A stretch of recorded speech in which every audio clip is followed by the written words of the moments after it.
Basitoh namanya. Setakat untuk kenal ujung aja lah ya. Kabisah Basitoh. Tahun boleh dibagi 4. Tahun 2017 dibagi 4 boleh habis tak? Tak habis. Oh berarti tak ada 29 lah. Jadi yang ada 29 itu 4 tahun sekali. Gitu. Ya. Kalau bisa tahun 2020 dibagi 4 habis tak? Boleh habis kan? Kalau boleh habis mananya insyaallah tahun 2020 nanti bulan Februari saya datang insyaallah. Nah gitu, paham ya? Tunggu dalam 2 tahun, 3 tahun lagi lah insyaallah. Oke. Teman-teman yang dirahmati Allah, jadi pada malam hari ini kita sudah berada di bulan Sya'ban, dan ayat-ayat yang berkaitan bulan Sya'ban yaitu satu peristiwa yang sangat besar, yaitu peristiwa rukun Islam yang ketiga dan yang keempat ya. Rukun Islam yang pertama itu ketika Nabi umur 40 tahun. Rukun Islam kedua ketika Nabi umur 50 tahun. Isra Mi'raj itu loh. Pagi Isra Mi'raj barulah diwajibkan sholat 50 waktu ketika Nabi umur 50 tahun. Kemudian ini zakat dan puasa itu diwajibkan dalam Islam, diperkenalkan dalam Islam pada tahun 2 Hijrah. 2 Hijrah. Nabi hijrah umur 53. Berarti tambah 2 jadi 55. Nabi Muhammad SAW ketika umur 55 barulah membawa rukun Islam yang ketiga dan keempat, yaitu puasa dan zakat. Jadi teman-teman, pada tahun itu juga, pada tahun Nabi umur 55, yaitu pada bulan Sya'ban. Bulan Sya'ban bila itu? Bulan Sya'ban ketika Nabi sudah 17 bulan di Madinah. Nabi sampai di Madinah bulan Maulud ya. Lalu setahun kemudian sudah 12 bulan Maulud lagi. Lepas bulan Maulud, Ba'dal Maulud, Jumadil Awal, Jumadil Akhir dan seterusnya sampai Sya'ban 5 bulan. 5 bulan selepas bulan Maulud sampai Sya'ban 5 bulan. Bermakna setahun tambah 5 bulan. Bermakna 17 bulan. Setelah Nabi duduk Madinah 17 bulan, maka berlakulah itu pertama perpindahan kiblat. Yang keduanya yaitu diwajibkan puasa dan juga diwajibkan zakat. Tonton, Nabi Muhammad SAW jelas ketika masih di Mekah, sholat Nabi menghadap ke Ka'bah. Ini banyak orang yang keliru. Dia kata kiblat yang pertama itu Baitul Maqdis. Salah. Itu bahaya tuh. Itu termasuk dalam soalan alam kubur. Nah, apa kiblatmu? Kalau soalan begitu enak kita jawab Ka'bah, ya sudah. Tapi kalau ditanya apa kiblatmu yang pertama? Jawabannya yaitu Ka'bah. Setelah Nabi hijrah ke Madinah 17 bulan Nabi menghadap ke Baitul Maqdis. Lalu setelah 17 bulan pada bulan Sya'ban seperti ini kembali menghadap ke Ka'bah. Jadi karena demikian maka orang-orang Yahudi bertanya kepada Nabi Muhammad SAW, apa sebab kiblat berpindah? Apa sebab kiblat berpindah? Asalnya daripada menghadap ke Ka'bah, menghadap ke Masjidil Aqsa, terus balik ke Ka'bah lagi. Jadi apa sebabnya? Orang-orang Yahudi sebenarnya sudah tahu perpindahan kiblat ini, mereka sudah tahu, sebagaimana mereka mengetahui anak-anak mereka sendiri. alladzina atainahumul kitab ya'rifunahu kama ya'rifuna abna'ahum wa inna fariqam minhum la yaktumunal haqqa wa hum ya'lamun. Dan sesungguhnya ahli kitab itu mengetahui tentang perbedaan kiblat sebagaimana mereka mengetahui anak-anaknya, tapi mereka menyimpan kebenaran. Jadi kiblat ini kiblat pindah mereka sudah tahu. Tapi bila kiblat itu pindah, mereka tanya pada Nabi Muhammad macam tak tahu. Itu bertanya. Maka Nabi Muhammad sebelum disoal oleh mereka, Allah tunjukkan jawabannya. Sebelum mereka bertanya, Nabi sudah diberitahu, sayaqulu sufaha minan nas, ya. Sayaqulu sufaha minan nas ma wallahum an qiblatihim allati kanu 'alaiha. Orang-orang sufaha akan bertanya kepada kamu Muhammad dalam jangka masa yang pendek, akan tanya pada kamu. Yaqulu itu fi'il mudhari', bila dimasuki sin itu fi'il mudhari' menunjukkan perkara yang akan terjadi dan jarak dekat. Sayaqulu. Kalau dimasuki saufa akan terjadi dan jarak jauh. Paham kan? Ini dalam kamus bahasa Arab, nahwu shorof. Ya, sa itu jangka pendek. Sayaqulu mereka akan bertanya, tak lama lagi akan bertanya. As-sufaha'u orang-orang bodoh. Isim mufrad kalau berbunyi fa'ilun maka jamak taksirnya berbunyi fu'ala'u. Alimun jadi ulama'u, jahilun juhala'u, faqihun fuqaha'u, safihun sufaha'u. Maknanya safihun itu bodoh yang sangat. Itu kalau ramai namanya sufaha. Alimun orang yang alim, sangat-sangat alim, pakar.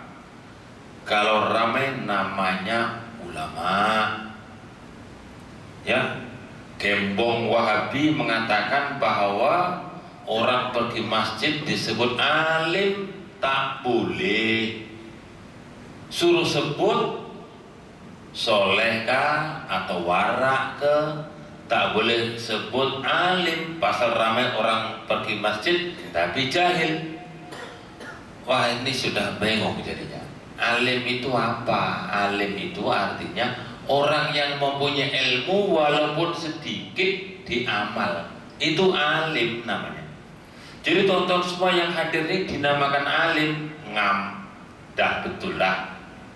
Tapi jangan disebut alim, tak boleh. Alim maknanya pakar. Gitu. Tonton disebut pakar nanti dulu. Nah, sebut alim boleh. Kalau alim jamaknya alimuna. Kalau alim jamaknya ulama. Jadi orang pergi masjid, kata pembesar Wahabi Malaysia, dia kata suruh sebut soleh. Suruh pergi masjid dinamakan soleh. Wah, gawat gitu. Soleh itu lagi tinggi daripada alim. Apalagi warak. Warak lagi berat. Warak, teman-teman. Seorang ulama salaf, orang warak, minum susu kambing. Sekali kambingnya terlepas, makan daun, orang punya daun, kambing itu disedekahkan. Tak mau lagi minum susunya. Masuk penjara, dalam penjara dihantar makanan oleh keluarga. Lalu makanan dihantar pakai dulang kerajaan. Tak boleh, tak mau makan. Itu namanya warak. Wah, kalau pergi masjid dinamakan warak ini, gawat. Rasanya susah nak sebut warak ini. Iya. Kalau tonton kerja kilang, tengah-tengah kerja baca surat kabar, berapa menit baca, wajib dipotong gaji, serahkan balik pada majikan yang masa disalahgunakan itu. Namanya warak. Itu ada tak yang macam itu? Aduh, kalau ada angkat-angkat. Ini sudah kawan. Gitu. Baik teman, kita teruskan. Safihun zamannya sufaha, jahilun juhala. Saya kulu sufaha, maknanya akan bertanyalah orang-orang jahil. Loh, kenapa orang Yahudi kok dinamakan jahil? Ialah undang-undang dalam bahasa Arab, dalam ilmu balaghah, warubbama ujriya mujrul jahili mukhatabun ingkana ghairu amili. Ini dalil dalam kitab balaghah namanya. Dan biasa orang Arab bila mana orang alim tapi tak mengamalkan ilmunya, itu dihukumkan sebagaimana jahil. Orang Yahudi sebenarnya tahu kalau kiblat itu pindah, sudah tahu, tapi dia tak mengamalkan ilmunya, maka dianggap sebagai jahil. Nah, gitu. As-salatu khairum minan naum. Salat itu lebih baik dari tidur. Kan semua orang sudah tahu kan? Sudah tahu begitu kok ramai yang tidur. Nah, kan tak mengamalkan ilmunya, maka dianggap mereka sebagai jahil gitu loh. Maka disebut as-salatu khairum minan naum. Nah, gitu. Kalau di Malaysia ini azannya agak salah. Azannya, dia punya azan di Malaysia, as-salatu khairum minan naum. Salatnya pendek, naumnya panjang. Kalau di Mekah itu tidak. As-salatu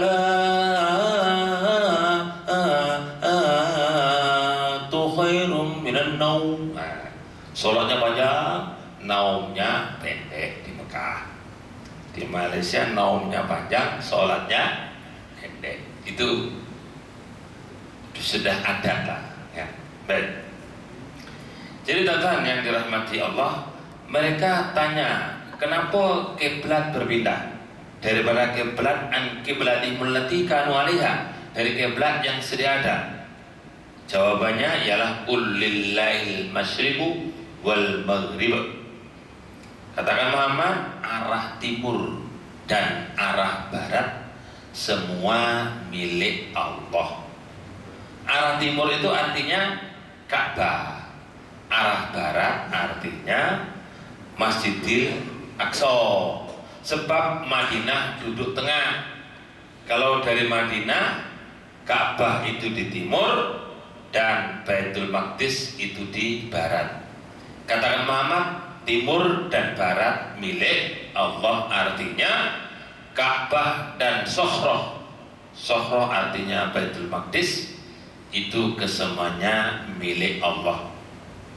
Nah, qul lillahil masyriq wal maghrib yahdi man yasha ila siratim mustaqim. Allah menunjukkan kepada orang yang dikehendaki kepada jalan yang lurus. Tonton ini termasuk orang yang dikehendaki diberi hidayah, gitu loh.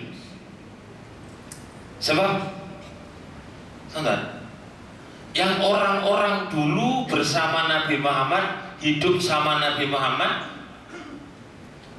melihat mukjizat Nabi Muhammad pun mereka ramai yang tak beriman, gitu loh.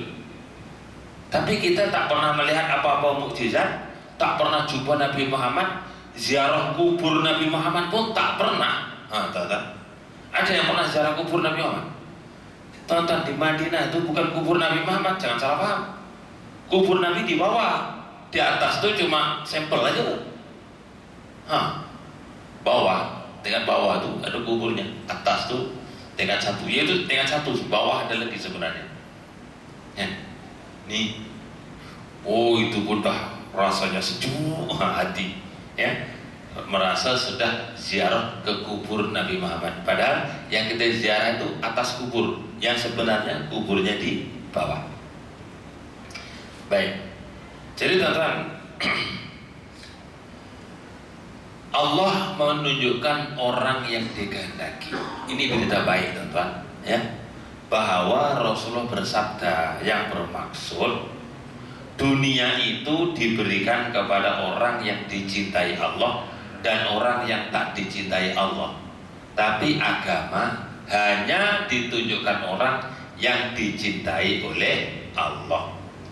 Jadi kalau tonton tuh punya agama dan dipegang itu agama, ya, ahli masjid lah katakan, bermana tonton ini orang yang dicintai oleh Allah menurut sabda Nabi Shallallahu Alaihi Wasallam. Jadi kaya dan miskin itu bukan ukuran dicintai Allah, karena Allah memberikan harta pada orang yang dicintai dan orang yang tak dicintai. Orang tuh tak beberapa sembahyang tapi hartanya banyak. Orang tuh ahli sembahyang tapi naik motor buruk aja. Kais pagi, makan pagi, tidak kais, tidak makan. Kata-kata mengatakan begitulah. Ini tidak menjadi ukuran orang itu baik atau tak baik. Loh, ini ramai orang tak percaya loh. Kita ngomong begitu, Nabi kata begitu, ramai orang tak percaya. Orang beranggapan orang baik, orang yang kaya-kaya. Kalau ustaz betul-betul ustaz mesti kaya. Kalau ustaz itu miskin, tak beberapa ustaz. Wah, ada orang kata begitu. Loh. Kalau begitu, Nabi yang kaya betul-betul Nabi miskin, tak beberapa Nabi.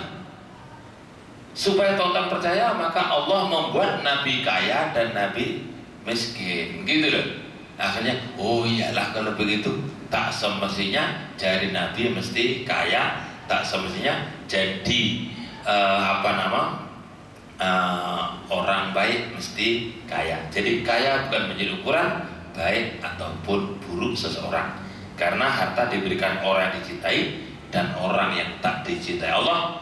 Tapi tonton, gembiralah kita, berbanggalah kita, karena kita termasuk orang dicintai oleh Allah, karena kita diberi agama oleh Allah.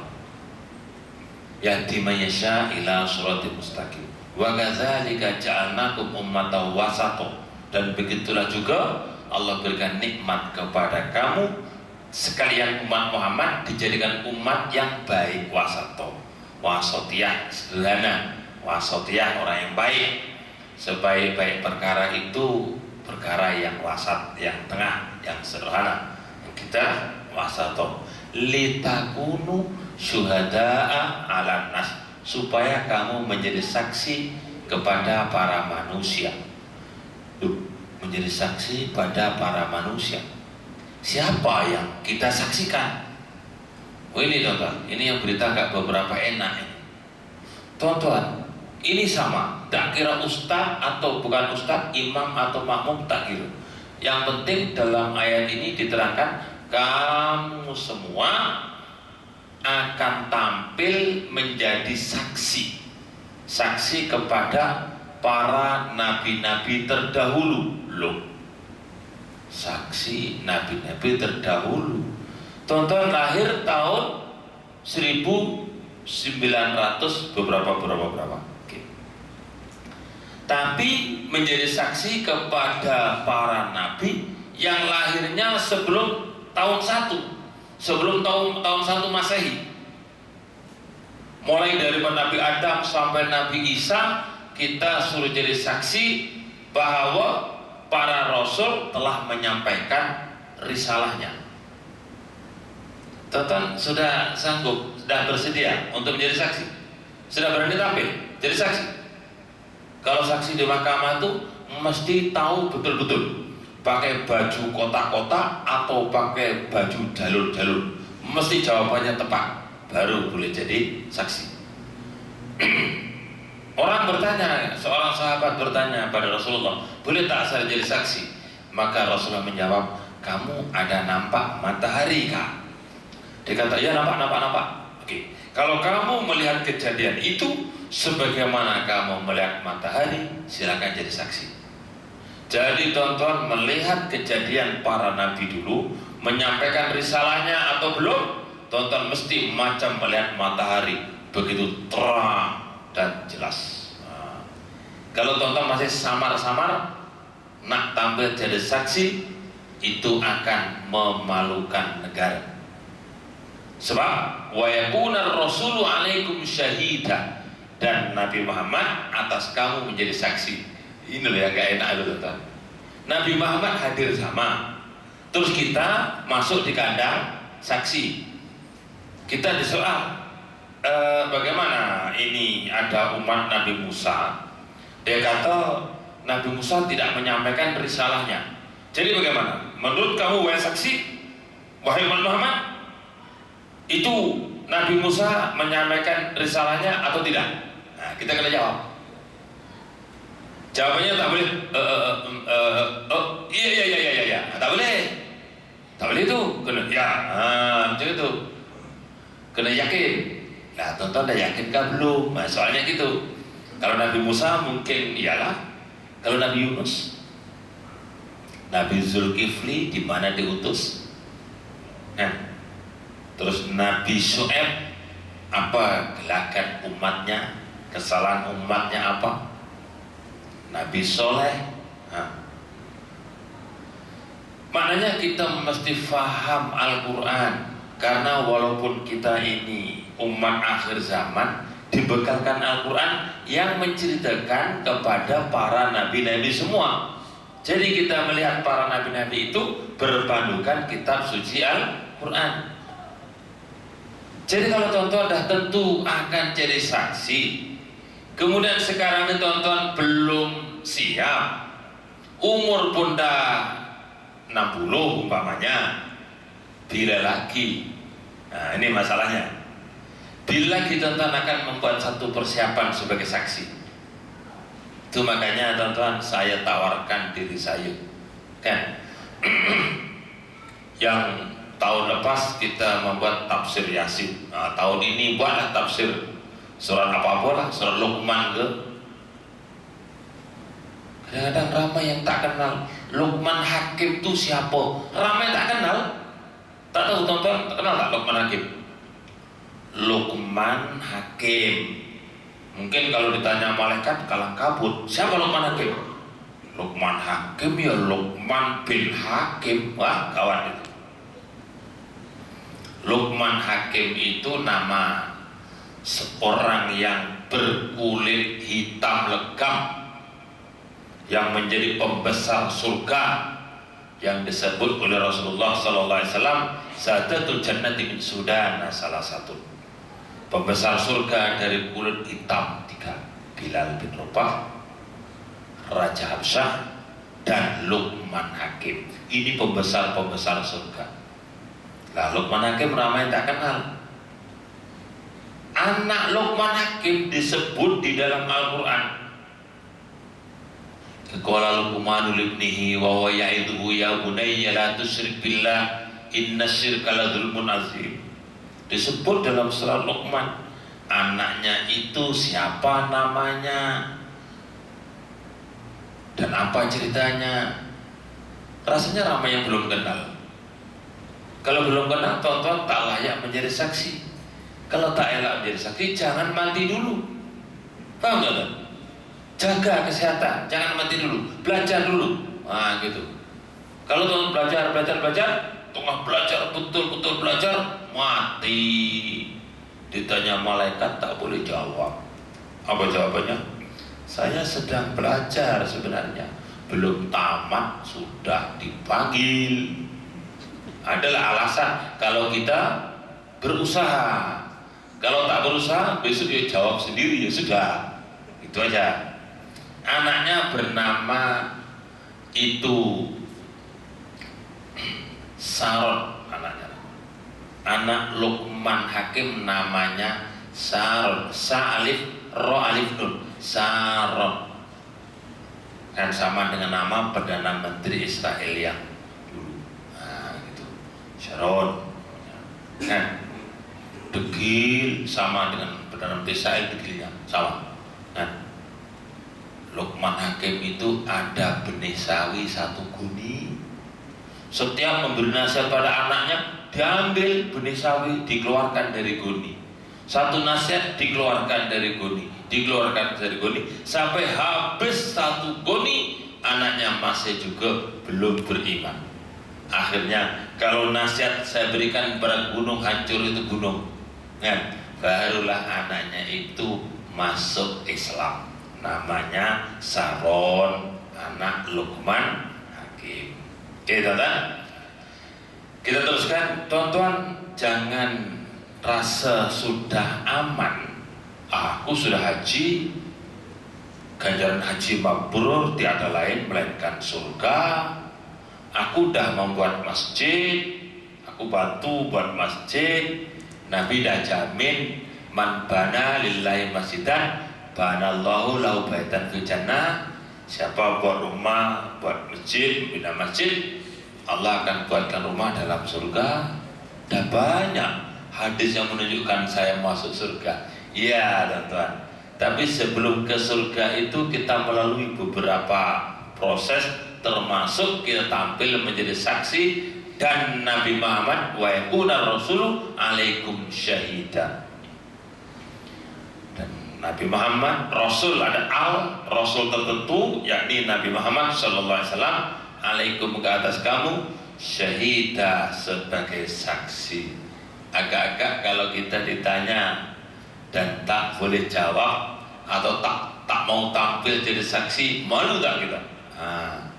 Malu. Akhirnya Nabi Muhammad pun tahu kita ini orang Jawa, orang Melayu, pasal hidungnya pendek, kemek, maka yang malu adalah negara, maka dinamakan memalukan negara. Gitu. Jadi saksi tak berani, bikin malu negara, kan gitu teman-teman. Jadi teman-teman kena belajar sungguh-sungguh. Bulan Ramadan ini insya Allah kalau perlu surat Baqarah pun tak apa, surat Baqarah kita khatamkan dalam bulan Ramadan. Tapi kalau Baqarah memerlukan masa lebih kurang dalam 58 jam, gitu. 58 jam setiap hari lah, apalagi ya. Terpulang teman-teman, buat apalah ini bulan Ramadan macam 2 hari dari subuh sampai maghrib ke macam mana ke, saya tawarkan sehingga besok di akhirat saya tidak dipersalahkan. Dah, baik. Kita teruskan. Wa kadzalika ja'alnakum ummatan wasatan litakunu syuhada'a 'alan-nas wa yakuna ar-rasulu 'alaikum syahida. Wa ma ja'alna al-qiblata allati kunta 'alaiha illa lina'lama may yattabi'ur rasul mimma yanqalibu 'ala aqibai. Dan kami tidak jadikan kiblat yang kamu menghadapnya melainkan muji kepada kamu, supaya kami mengetahui siapa orang yang betul-betul ikut kepada Rasul dibanding dengan orang-orang yang berpaling tadah, artinya kembali murtad. Jadi perpindahan kiblat ini untuk menguji orang Islam yang betul-betul setia kepada Nabi Muhammad dan orang Islam yang hanya berpura-pura. Tonton, Nabi Muhammad SAW begitu hijrah ke Madinah, Nabi menambat hati orang-orang Yahudi dan hati orang-orang Nasrani. Tak lama kemudian, apabila Nabi Muhammad SAW membuat satu election atau pilihan raya atau pilihan ketua negara, maka seada-adanya umat Yahudi, Nasrani, orang-orang Aus, orang-orang Khazraj, semua menyokong supaya yang menjadi pemimpin Nabi Muhammad SAW. Jadi Nabi dapat majoriti yang besar dalam pilihan raya di Madinah. Ya. Kemudian Nabi membuatlah apa yang disebut sebagai Piagam Madinah. Sebenarnya piagam tak sesuai namanya. Yang paling tepat yaitu Rukun Negara Madinah, yang paling tepat. Ya. Baik teman-teman. Wa in kanat lakabiratan illa 'alladzina hadallah wa ma kana Allahu liyudhi'a imanakum innallaha bin-nasi laraufur rahim. Jadi Allah tidak mensia-siakan iman kamu. Kan orang cakap bila kiblat pindah kan macam bingung. Asalnya hadap ke Ka'bah, lepas itu hadap ke Baitul Maqdis, terus hadap Ka'bah semula. Maka ramai orang mengatakan Nabi Muhammad ini bingung. Jadi Allah tidak mensia-siakan iman kamu terhadap Nabi Muhammad dan terhadap Islam. tentang perbedaan kiblat yang asal sini ke sana ke, ya. Yang pentingnya kamu mesti ikut kepada Nabi Muhammad Sallallahu Alaihi Wasallam. Ya, tonton mereka para sahabat betul-betul yang ikut Nabi Muhammad, ikut betul-betul ikut. Contohnya begini, semasa Nabi menunaikan sholat di Masjid Qiblatain, sholat zuhur, Nabi sedang sholat menghadap ke barat, menghadap ke barat. Lalu sesudah dapat 2 rakaat, Nabi terus berjalan menghadap ke belakang makmum, terus menghadap ke arah yang bertentangan, menghadap ke arah timur. Para sahabat ikut apa yang Nabi buat, ya, ikut apa yang Nabi buat. Dan para sahabat yang hadir ini menjadi pemberita pada masa itu. Mereka terus tersebar ke seluruh alam, memberitahu bahwa mulai hari ini kiblat sudah pindah ke Masjidil Haram. Tonton, Masjidil Haram. Nanti apa itu Masjidil Haram? Takut teman-teman tak boleh jawab juga itu soalan itu. Apa makna Masjidil Haram? Apa jawabannya teman-teman? Masjid Mekah dinamakan Masjidil Haram. Loh, haram. Haram maknanya apa teman-teman? Haram ya haram punya lah. Haram nih maknanya ialah mulia. Nah, gitu.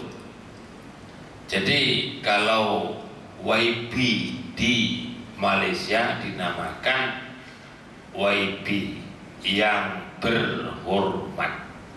Hormat dengan haram itu sama, gitu loh. Yang berhormat artinya yang bermulia. Kalau Indonesia disebut yang terhormat. Jadi Masjidil Haram artinya masjid yang mulia. Nah, gitu. Bukan masjid yang haram sebenarnya yang halal, bukan. Nah, tanah haram. Tanah haram. Tanah haram artinya tanah yang mulia, gitu. Maksudnya haram maknanya mulia. Hormat, haram maknanya mulia.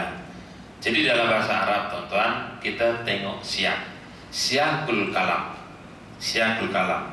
Kalau hurimat alaikul maitatu, diharamkan atas kamu bangkai, maknanya haram. Yang di situ maknanya terhalang. Haram yang bermakna terhalang artinya dilarang. Nah, jadi perkara haram itu artinya perkara yang terhalang, yang dilarang. Terus dilarang masih dilanggar, dilanggar, maka diberi sepadan. Sepadan ini bahasa Arabnya had. Had itu kalau jamaknya berbunyi hudud.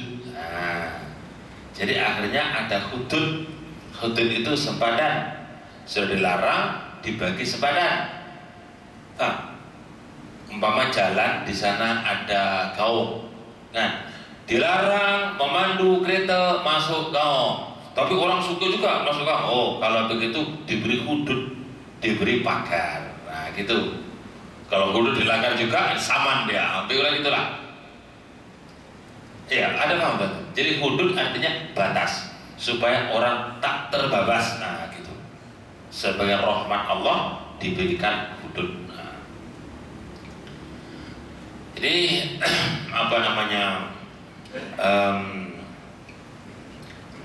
Tuan-tuan yang dirahmati Allah, jadi maknanya perpindahan kiblat daripada arah barat ke arah timur terjadi sewaktu Nabi sholat di Masjid Qiblatain, sehingga masjid dinamakan Qiblatain, artinya masjid yang punya 2 kiblat.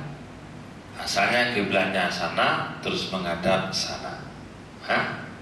Ini artinya Masjid Qiblatain termasuk tempat yang diziarahi semasa kita berada di Madinah sama haji atau umrah. Wa ma kana Allahu lidhi'a imanakum innallaha bin-nasi laraufur rahim. Tonton, asal mulanya Nabi Muhammad ini menambat hati orang-orang Yahudi. Nabi sholat menghadap ke Baitul Maqdis, ini menambat hati orang Yahudi. Menambat itu artinya menangkap, menguasai hati. Ada bahasa yang hampir dekat, yaitu mengambil hati. Lain ya, mengambil hati itu setakat supaya dia tak serius mengambil hati. Nanti hatinya sudah habis, diambil lagi. Nah, contoh lagi itu. Ini tambah terus, begitu. Seluruh hati mau diambil. Sesudah itu tonton, berlakulah 1 tahun lebih. Maka orang Yahudi mulai berkata, dia kata apa? Agama tak ikut kita, kiblat ikut kita. Jadi Nabi Muhammad mendengar bahasa itu rasa tak sedap. Jadi bila orang Yahudi sudah sombong, Nabi Muhammad kiblat ikut Yahudi, tapi agama tak ikut, Nabi Muhammad ada rasa kecewa, mengharap supaya kiblat berpindah menghadap ke Masjidil Haram. Maka Nabi tengok ke atas, mengharap Jibril turun bawa wahyu. Maka Allah turunkan ayat qad naro taqallub wajhika fis sama. Qad naro, benar-benar kami lihat, taqallub wajhika, olah alik muka kamu, taqallub wajhika fis sama, ke langit.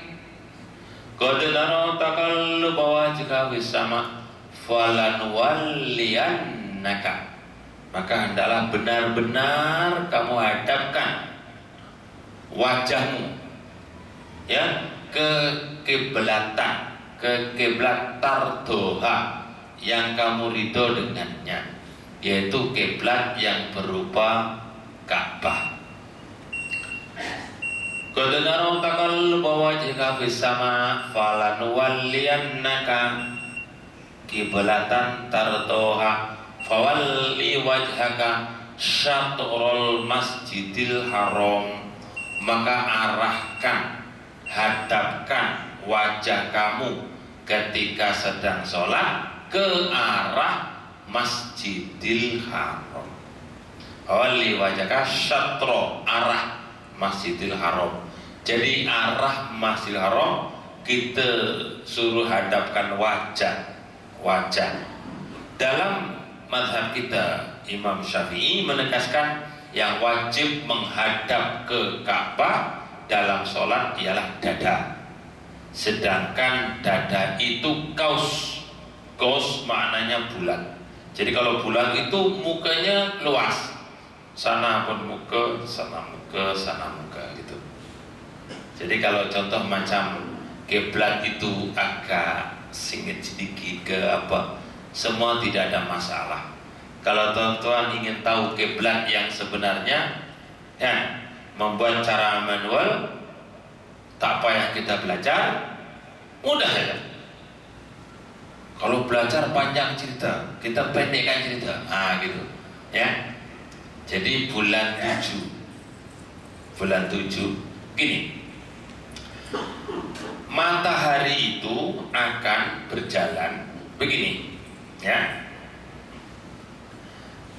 Matahari berjalan begini daripada tengah ini pergi ke sana 3 bulan, 1, 2, 3, 4, 5, 6, 7, 8, 9, 10, 11, 12.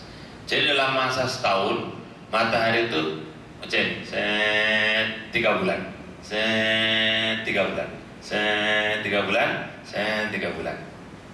Jadi di tengah-tengah, betul-betul di tengah-tengah ini adalah, lalu di tengah ini setahun 2 kali,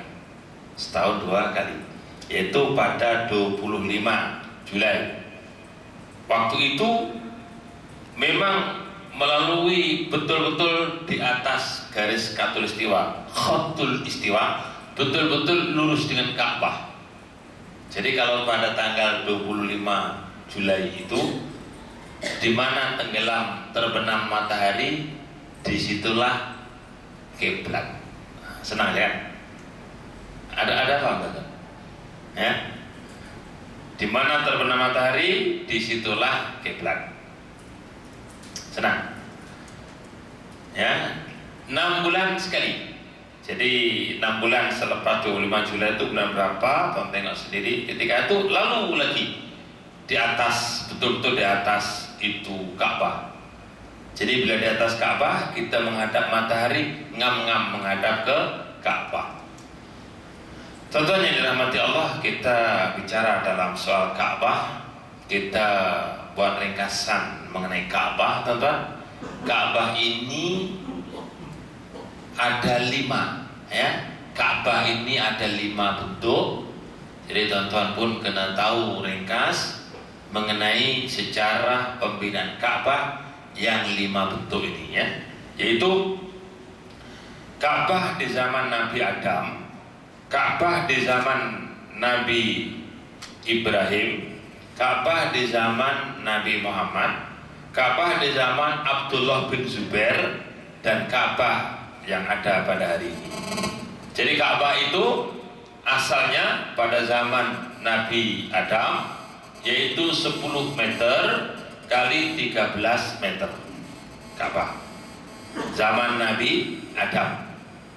Zaman Nabi Nuh, Ka'bah ditimbus pasir karena berlaku banjir selama 6 bulan yang berakhir pada tanggal 10 bulan Muharram. Habis banjir, Ka'bah hilang karena tertimbus dengan pasir. Zaman Nabi Ibrahim, Allah perintahkan Nabi Ibrahim supaya membina Ka'bah.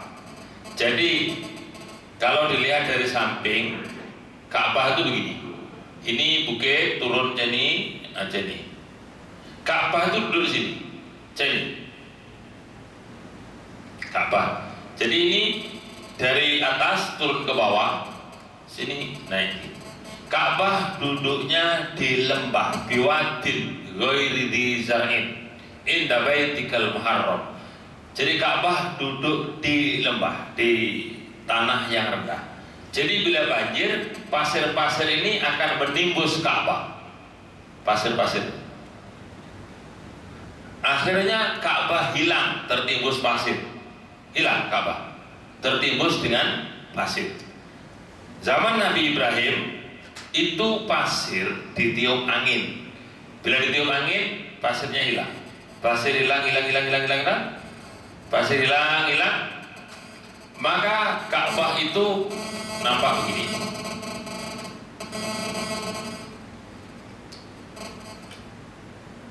Ka'bah ditembus pasir. Bila pasir sudah pergi, Ka'bah jadi bonggol. Paham? Bonggol itu bahasa Arabnya Ka'bah. Jadi Ka'bah disebut bonggol, bonggol disebut Ka'bah, yang bermakna bahasa Melayunya buku lali, bahasa Indonesianya mata kaki, bahasa Jawanya ento-ento, polok dan sebagainya. Nah gitu ya. Ini loh, yang kaki kita ada ini bonggol kan. Jadi bonggol bahasa Arabnya Ka'bah. Jadi kita sholat menghadap Ka'bah, artinya kita sholat menghadap bonggol. Di atas ini, wa idh yarfa'u Ibrahimul qawaida minal baiti wa Ismail Rabbana taqabbal minna innaka antas samiul alim. Di atas Ka'bah, asas Ka'bah Nabi Adam ini dibangun oleh Nabi Ibrahim alaihi salam. Nabi Ismail pemuda pada masa itu bertanya kepada Nabi Ibrahim, ini batu-batu banyak datang dari mana? Trila tak ada, apa tak ada. Ada batu besar-besar macam ini, dari mana datang? Nabi Ibrahim menjawab, kalau bahasa kita, dia menyerah kau. Itu didatangkan oleh makhluk yang tak mau melihat kamu susah. Gitu. Kan susah nak buat batu yang 4 segi besar macam itu kan? Kan susah. Kita perlu pergi Sungai Buloh. Sungai Buloh Malaysia. Sungai Buloh pula ambil dari Indonesia. Perlu pergi Indonesia berapa jauh? Kan? tapi itu didatangkan oleh Allah Subhanahu wa taala. Ini Ka'bah di zaman Nabi Adam, ya. Adam, terus Ibrahim, macam ini Ka'bahnya. Terus Ka'bah yang ada seperti ini ketika Nabi umur 35 tahun, Ka'bah ini roboh. Ka'bah ini pecah. Bila pecah, nak dirobohkan, mereka takut. Pasal 35 tahun yang lalu, waktu Nabi dilahirkan, Ka'bah mau dirobohkan oleh Raja Abraha, kan mereka dihujani batu. Jadi sekarang nak robohkan Ka'bah takut. Pasal 35 tahun yang lalu mereka pernah dihujani batu, takut. Maka nak robohkan ini susah. Siapa yang berani? Akhirnya yang berani yaitu Ikrimah bin Abu Jahal. Tawa, sekarang aku kurbankan diri aku untuk memecahkan dinding Ka'bah yang sudut. Setelah saya pecahkan ini, tunggu 3 hari. Kut saya gila kah? Apakah? Cepat-cepat dipulangkan balik. 1 hari tak apa, 2 hari tak apa, 3 hari tak apa. Ramai-ramai berani roboh Ka'bah.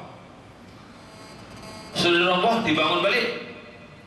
Tapi tonton, pada masa itu nak kutip yuran, nak membangun Ka'bah, duit yang halal sangat susah didapati. Dan asalnya mereka nak rebut sponsor seorang aja. Seorang, akhirnya diputuskan yang duduk sana sponsor dinding sana, duduk sini sponsor dinding sini, duduk situ sponsor duduk situ, duduk sini apa? Sini situ sini macam itu juga. Setelah mereka sepakat, maka ternyata duit tak cukup. Sebab susah nak cari duit yang betul-betul halal. Kalau tak halal dibagi tak boleh. Letak batu duit haram, sumbangan dari dana yang haram untuk gunakan dapatkan batu itu lekat pun melompat balik. Tak mau. Akhirnya dana tidak cukup, maka dipotong Ka'bah. Dipotong 3 meter. Berarti Ka'bah tinggal 10 meter. 10 kali 10. Sini 10, sini 10. Yang ini, tapak yang asalnya Ka'bah ini, yang merah ini asal Ka'bah, hukumnya masih tetap Ka'bah. Oleh karena tetap Ka'bah, orang tawaf tidak boleh masuk dalam Ka'bah. Supaya tak masuk Ka'bah, di dinding ini bentuknya begini. Maka dinding ini namanya disebut dinding Ismail, Hijr Ismail. Nah, ini sini ada pintu masuk, sini ada pintu masuk. Ini namanya apa?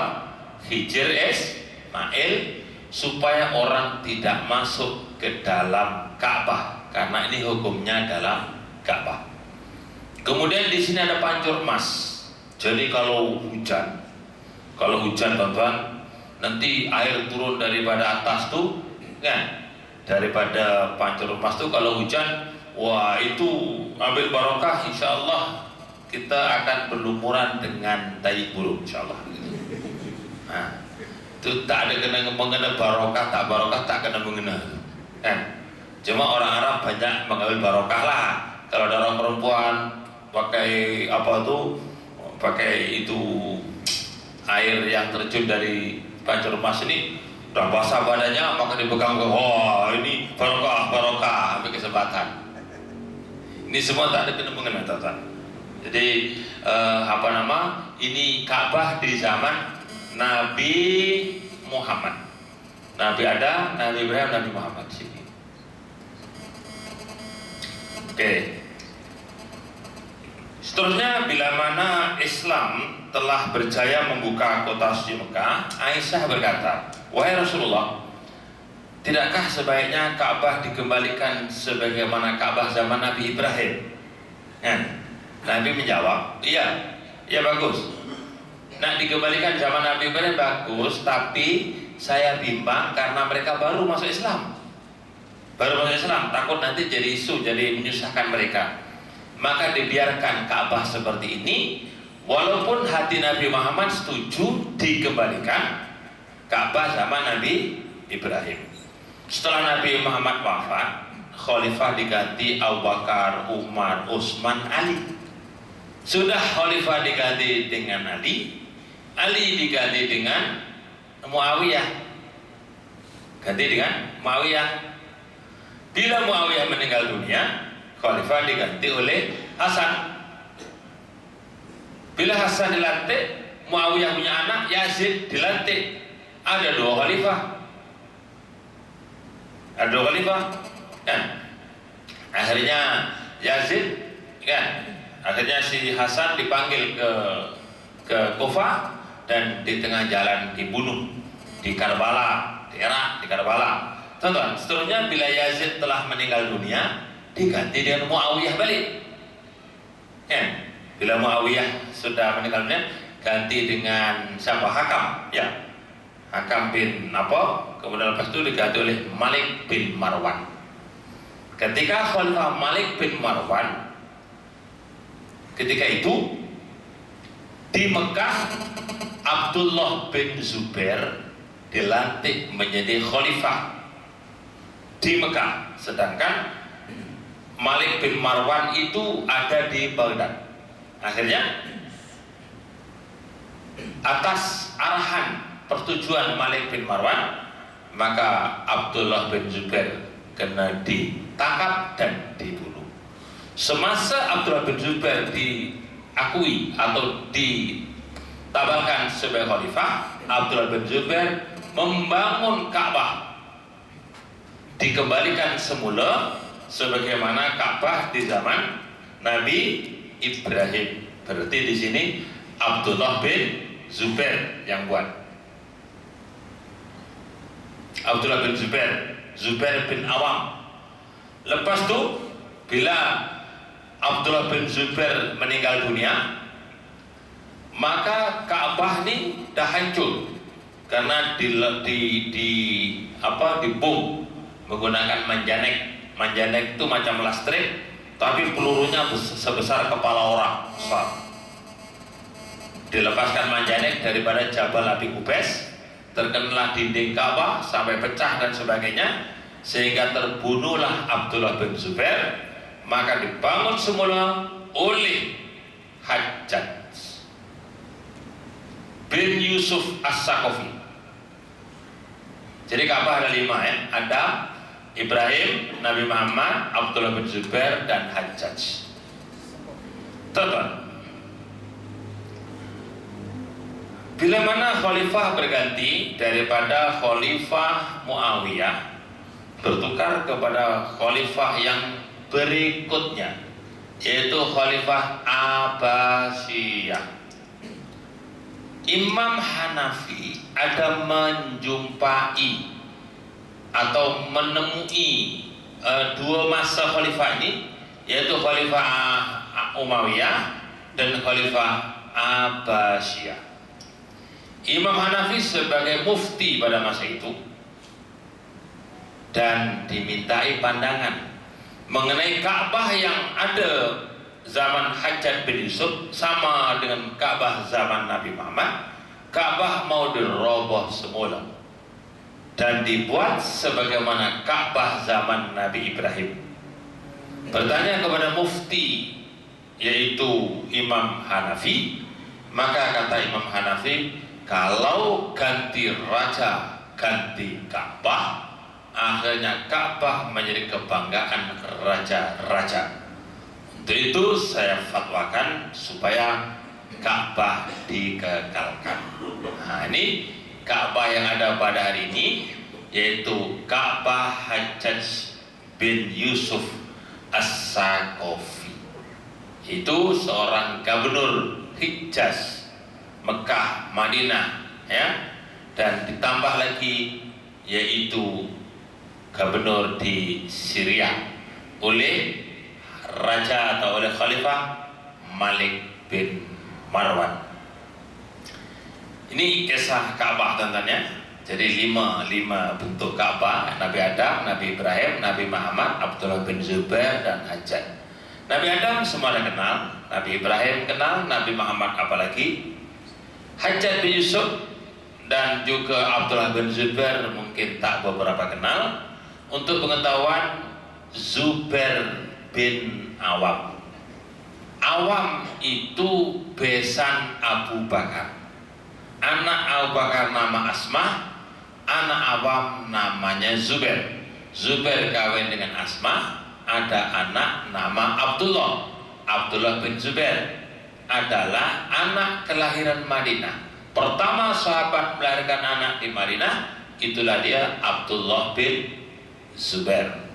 Dia ini seorang yang terkenal dengan kekhusyuan dalam sholat, sehingga pernah ketika sedang sholat, burung itu salah faham, dianggap dia patung, dia berdiri atas kepalanya.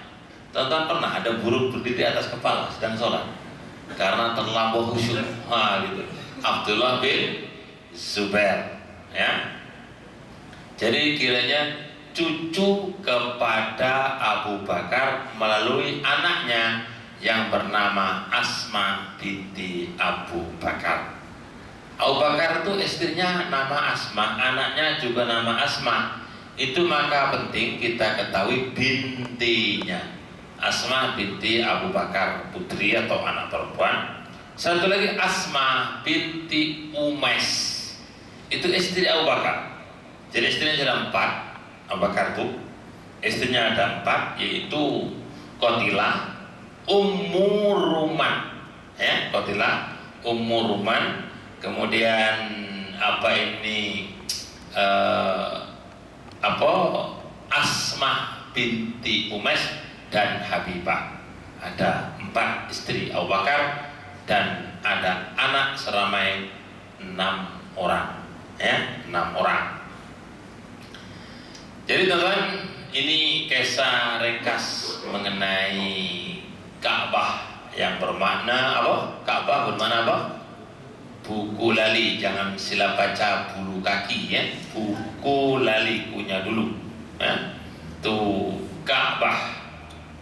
Juga disebut sebagai Baitul Atiq, disebut Baitullah, macam-macam nama, ya. Ka'bah ini disebut sebagai kiblat, ya, dan sebagainya. Tuan-tuan yang dirahmati Allah, jadi soal kelambu Ka'bah, siapa yang buat kelambu Ka'bah? Ya, ada masa sedikit saya terangkan kut-kut keluar dalam soalan. Tuan-tuan boleh jawab. Siapa yang mula-mula membuat kelambu Ka'bah? Yaitu istri daripada Abdul Muttalib namanya, ya. Istri dari Abdul Muttalib, yaitu ibu kepada Abbas. Ibu kepada Abbas. Jadi istri Abdul Muttalib namanya Qatilah. Dia ada anak namanya Abbas. Abbas itu pernah hilang masa kecilnya dulu. Jadi ibunya yang nama Qatilah tadi, istri Abdul Muttalib, nazar, kalau sekiranya Abbas dapat pulang dengan selamat, saya akan kelambukan Ka'bah. Nah, maka tak lama kemudian Abbas pun balik. Tak tahulah balik polis mana yang mengantar, tak tahu.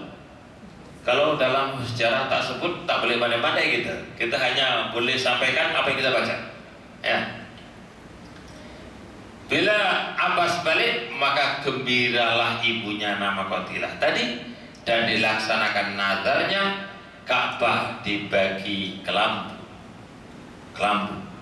Sekarang di Mekah diadakan satu kilang, namanya kilang Kiswa, kilang kelambu Ka'bah. Kelambu Ka'bah itu ada 2, yaitu yang luar dan yang dalam. Yang luar setahun sekali ditukar, yaitu berwarna hitam, ditulis dengan tulis ayat-ayat Al-Quran, yang ditenun, dijahit dengan emas tulen. Emas yang digunakan menjahit Ka'bah itu sebanyak 17 kg. Tuh, Setahun sekali siap. Jadi setahun siap, memang dibuat begitu. Tulisan buat satu yang tidak, yang di luar dan yang di dalam warnanya hijau. 5 tahun sekali diganti. 5 tahun sekali. Kelambu Ka'bah yang bagian dalam tulisannya hijau, kelambunya hijau dan ditulis dan sebagainya, itu 5 tahun sekali ganti. Kalau tuan-tuan haji atau umroh bersama dengan saya, insya Allah saya akan bawa tuan-tuan masuk dalam Ka'bah dan boleh buat gambar sampai habis fitri. Nah, ini boleh saya bawa masuk. Biasanya bawa masuk dalam Ka'bah itu sultan-sultan gitu, terus perdana menteri, ketua-ketua negara, Sultan Brunei, itu biasa masuk dalam Ka'bah. Menteri besar di Selangor juga pernah, Pak Hertoyo dulu pernah juga masuk dalam Ka'bah. Bila dia doa lama-lama diangkat keluar, nah, gitu. Tak boleh doa lama-lama, tak boleh ya. Itu. Jadi tadi saya ya boleh membawa dan saya jamin tuan-tuan masuk dalam Ka'bah bila saya bawa. Gitu. Boleh ambil gambar. Insyaallah ya. Insyaallah bulan 6 insyaallah kita nak pergi. Tuan-tuan boleh siap-siap uang, nanti jumpa saya. Kita akan pergi sama, dan bila pergi dengan saya akan terangkan cerita yang berkaitan dengan semualah. Rumah Nabi Muhammad di mana, ini di mana, di mana, di mana. Saya terangkan insyaallah. Ada satu sistem saja biasa, dan jamaah saya memang semua saya bawa masuk dalam Ka'bah ya, yaitu dengan cara kita bawa masuk ke dalam Hijr Ismail. Karena Hijr Ismail itu hukumnya dalam Ka'bah. Kalau teman-teman mau ambil gambar sampai habis bateri boleh, tapi kena bayar lebih kurang 30 rial, yaitu dengan naik bus pergi ke kilang kelambu Ka'bah. Dalam kilang kelambu Ka'bah itu, Ka'bah, dalaman Ka'bah itu, kelambu Ka'bah yang bagian dalam dengan tiangnya, dengan lampunya, semua diangkut dibawa ke kilang kelambu Ka'bah. Di sana teman-teman boleh bergambar sampai bateri habis pun tak ada masalah. Insyaallah ya, boleh teman-teman ya. Insyaallah. Kok macam tak percaya? Ya. Nih. Jadi teman-teman mengenai kelambu Ka'bah kemudian akhirnya dibagi oleh kerajaan Arab Saudi kepada ketua-ketua negara, tamu-tamu kehormat, dibagi kelambu Ka'bah, digunting, dibagilah 1 meter lah, dibagilah setengah meter lah, ikut dia punya suka kerajaan Arab Saudi. Kemudian semasa kita wukuf di Arafah dan kita bermalam di Muzdalifah, maka di sana ramai orang-orang yang jual kelambu Ka'bah. Ayatnya bukan jual, ayatnya bagi hadiah. Gitu. Senyap-senyap, gitu, bisik-bisik dari masa ke semasa. Jadi bila mana saya membawa jamaah haji, ya, saya bertugas sebagai pembawa jamaah haji, maka sehabis wukuf di Arafah saya bagi ceramah dan saya terangkan siapa di antara tuan-tuan yang terbeli kelambu Ka'bah. Tak mengaku, baik, tak apa. Begini, kelambu Ka'bah kalau 1 meter bolehlah dibagi frame untuk dibuat perhiasan kat rumah. Tapi kalau kelambu Ka'bah sebesar 2 inci, 3 inci, nak buat apa? Kalau sekiranya tuan-tuan bawa balik kelambu Ka'bah dengan niat ada karomah, ada kelebihan, ini sudah jatuh syirik. Dan orang-orang haji itu dicintai oleh Allah. Saya bimbang, kalau tuan-tuan itu dicintai oleh Allah, daripada syirik lebih baik gila. Kalau gila apa macam? Bila begitu ramai-ramai lah bawa dia punya kelambu Ka'bah, jumpa saya. Macam ini tuan-tuan, kelambu Ka'bah ada yang digunting macam-macam bentuknya. Lepas tu bawa tong sampah ke sini, ya. Kalau tong sampah, bukan saya menghina Ka'bah, tapi saya membuang sial. Saya campak ke dalam tong Ka'bah. Tong apa? Tong sampah. Jadi teman-teman, ini kisah benar. Ya, kisah benar. Macam-macam, ada orang bawa balik batu. Ada orang Bukit Kapar sana bawa batu balik tengah-tengah jalan, gila. Sampai sekarang gila. Nah, ini karena dicintai oleh Allah daripada syirik, lagi baik apa? Gila. Nah, jadi tak ada apalah. Sebenarnya ayat itu berbunyi begini. Berbunyi begini, ayat itu betul, tapi kepahaman itu salah. Ayat berbunyi begini. Kalau kita bawa kelambu Ka'bah atau bawa batu daripada Mekah bawa balik, kalau ditanam di bawah pokok durian, memang garanti monyet tak boleh makan itu durian. Kalau ditanam di belakang rumah, garanti pencuri tak berani masuk. Ini betul, ayat ini betul. Boleh dicoba teman-teman, ya. Coba durian sedang buah, tonton bawa cangkul, bawa sabit, bawa cangkul, tanam batu, kera-kera takut tak? Takut tak kera-kera? Mesti kera itu lari, betul lah. Jadi kalau tanam bawah durian, itu durian tak dimakan monyet, betul. Masa ditanam, masa menanam itu. Begitu juga tanam belakang rumah, pencuri tak boleh masuk. Macam mana masuk? Orangnya ada, bawa handphone lagi, berani masuk pencuri? Tak boleh masuk kan? Tapi orang salah faham, dianggap kalau ditanam bawah pokok durian, oh memang keramat, duriannya tak dimakan kera. Itu salah tafsir namanya, ya. Jadi tak ada benda-benda keramat itu, tak ada. Kita aman-aman saja, ya. Kita aman-aman saja, tak ada lah ini boleh jadi ini, boleh jadi itu, tak ada. Kalau Allah tak menghendaki seluruh orang memberi manfaat pada kamu, tak akan dapat manfaat. Seluruh orang memberi mudarat pada kamu, tak akan memberi mudarat, kecuali yang telah dikehendaki oleh Allah Subhanahu wa Ta'ala. Insyaallah. Jadi teman-teman, rasanya itulah untuk kuliah kita malam hari ini, yaitu tafsir surah Al-Baqarah ayat 143 berkenaan